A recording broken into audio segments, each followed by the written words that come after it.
Hey there, tech enthusiasts. If you're staring at that pesky HP Deskjet Error Code 2 from 2025 and feeling frustrated, don't worry.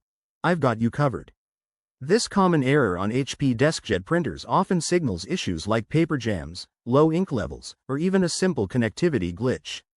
In this video, we'll walk through easy, step-by-step fixes to get your printer back up and running in no time.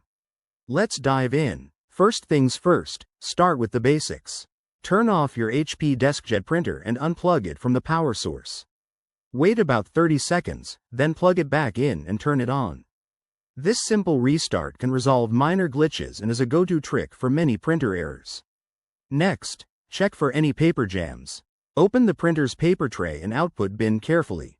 Look inside for any stuck paper or debris.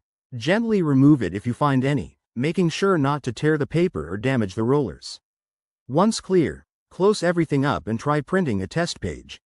Now, let's look at ink levels. Error code 2 can sometimes pop up if your ink cartridges are low or faulty. Head to your printer's control panel or use the HP Smart app on your computer to check ink status.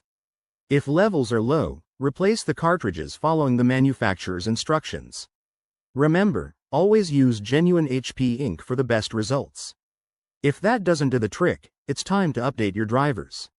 Outdated software can cause all sorts of issues. Visit the official HP website, search for your Deskjet model, and download the latest drivers for your operating system. Install them, restart your computer, and test the printer again.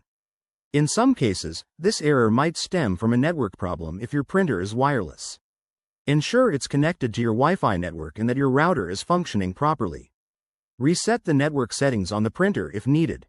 If you've tried all these steps and the error persists, it might be a hardware issue. In that case, reach out to HP support or take your printer to a certified technician.